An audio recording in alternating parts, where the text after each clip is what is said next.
What is going on, Pretender here, back with another Honkai Star guide, and today I'm here with the should you or should you not summon for the upcoming 3.3 first half character Hyacine. So the way this video is going to work is first I'm going to be talking about Hyacine herself along with some early investments like E1, S1, and primarily just her base kit, but obviously touch a bit on some early investments, why she's really good at what she does, then give some pros and cons that are not already addressed in the talking about why she's really good. And then at the very end, I'll be giving reasons why you should summon and reasons why you shouldn't summon. So I want to say before I get into the video, if you guys found this video helpful in any way, shape, or form, drop a like would be greatly appreciated. If you're new and haven't done so already, be sure to subscribe and turn the bell icon for future videos like this, along with all other types of Star Wars content and guides, and let's get straight into the video. So first, what does make Hyacine a relatively strong character? So if you guys don't know what Hyacine's role is, her primary role is going to be a brand new healing sustainer. So the core role of her is going to be to keep your team alive. The way she does work is she does have good AoE healing and also does have a very powerful AoE cleanse. AoE cleanses in this game are super good, especially nowadays where there's multiple ways that your entire team can get CC'd. And really the only other way to counteract that is running a shielder who can give you the effect res as well at the same time so you don't get the CC proc in the first place.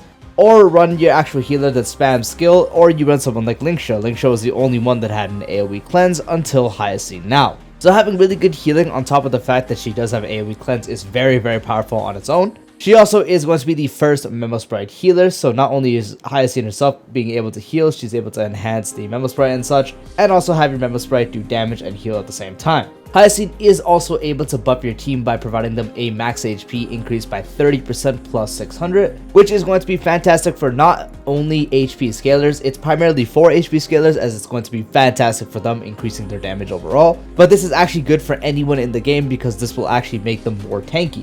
Meaning, it's going to be harder to get completely one-shot. So Hyacine is going to be a character that you want to ult as soon as possible and spam your skills so you can keep your ultimate up.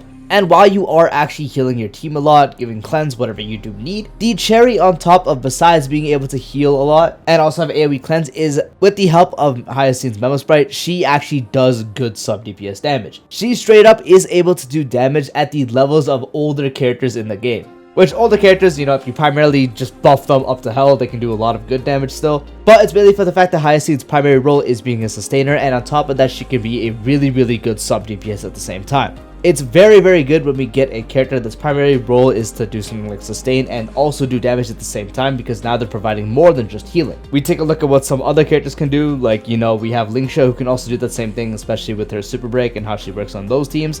But if we take a look at someone like Welt who does nothing but heal, obviously he falls off a little bit. Since you want to have someone that's able to heal and provide good buffs, or heal and do good damage, or do both pretty much. We've had characters like Feixiao who heals well and provides very good buffs but does no damage. We have characters like Feixiao who does good damage, especially with super break, and also is able to sustain your team. And it's not just Feixiao either. Aventurine with the shields, he can do really good shielding, practically make your team immortal if they do benefit from the shields, and also be able to do good damage at the same time, and is also able to debuff enemies at the same time, not only dealing more damage but making enemies take more crit damage. So the core aspect I'm trying to get at here is it's really good if a sustain does their job at sustaining really well, and on top of that has more. Hyacine is able to do very good damage, which, you know, is further amplified if you have something like Tribi on the team where you're able to give everyone the buff to do more damage. If you're running her alongside someone like Tribi, which most teams you probably will, Hyacine's damage skyrockets that much. Her actual Memo Sprite attack can do upwards from 600k and above. So she's able to do good damage, heal a lot, and also is able to support your team with max HP. Another great thing is she's going to be built extremely fast, meaning you are going to be able to get a lot of turns with her, which means you're going to be able to heal and cleanse a lot, and have your Memo Sprite attacks proc very often.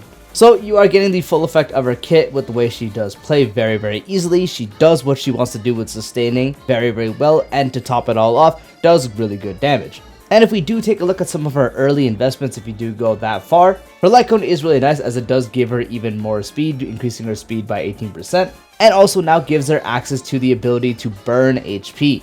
Pretty much you're burning everyone on our team's HP very little bit, so it's not going to be something that's detrimental, and is actually going to increase the Memo Sprite's damage you do. On top of that, anytime a Memo Sprite uses a skill, it'll increase the damage taken by all enemies by 18%, so you are also able to apply a debuff on the enemies to make them take more damage at the same time. The extra speed makes Hyacine easier to build as she wants to have upwards from 200 plus speed.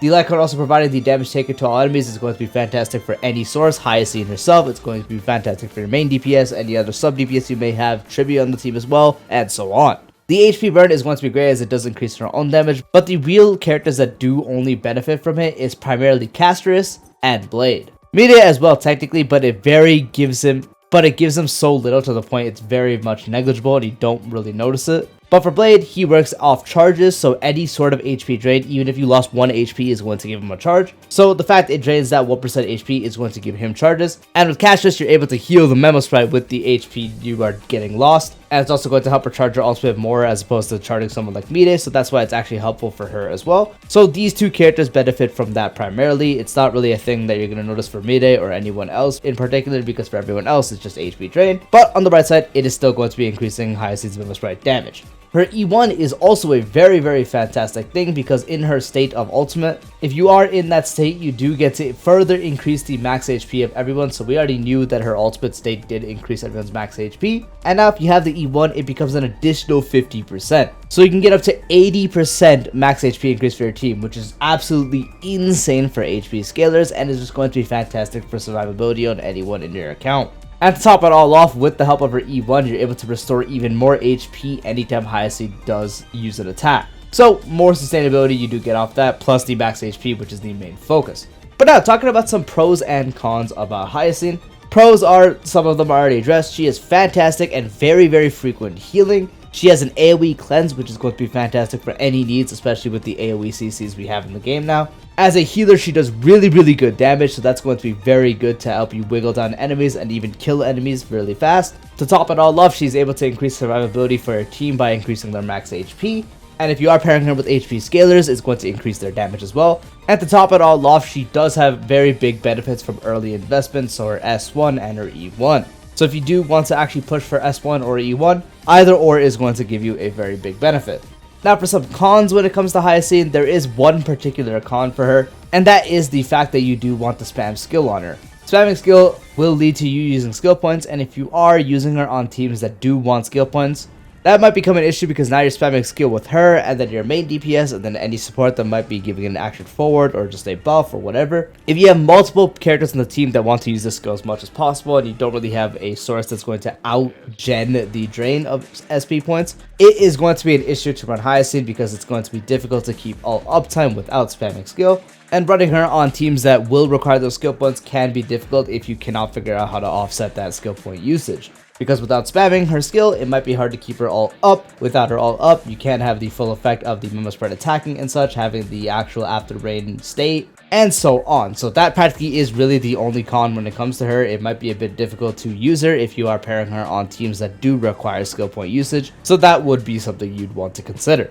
And now talking about reasons why you should summon for Hyacine. If you are in need of any form of sustain, Hyacine is going to be a fantastic option. She is going to be best in HP scaling DPS teams, so someone like Blade, Castress, and so on. That is where she's going to shine best, but she is a fantastic sustain in a follow-up team. She's a fantastic sustain on an Acheron team. She is a fantastic sustain practically everywhere. Her healing amount is extremely high. She gets a lot of turns, so she can heal a lot. She has AoE cleanse, so she is able to do all the needs you do need for sustaining.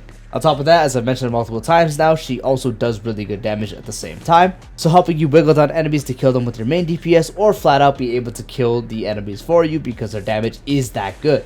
If you're pairing her with, once again, something like Tribi E1 on the team, Hyacine's damage is extremely high, shooting above 600k. That's how good the attacks can be. So if you maybe have one premium sustain already and then on your second team you're running a lesser, more budget option, let's say you're still using someone like Lynx, maybe you're still using Bailu for some ungodly reason, maybe you're still using Natasha, then Hyacine could be a fantastic option to replace them, as she's not only going to do everything they do but way better, she's also, again, just going to practically be able to do everything they do better and also do more than them at that. Having premium sustains is going to be extremely good, just because you don't want to end up dying, especially now that we're getting to parts of the game that have enemies hitting really hard, and also can act a lot of times to get you killed. And so the budget options are falling a bit short, minus Gallagher. So any budget option that is not Gallagher can end up having difficult times, and so having the second premium sustain being Hyacine would be great. And then again, specifically talking about any HP scaler, so primarily Blade and Castress.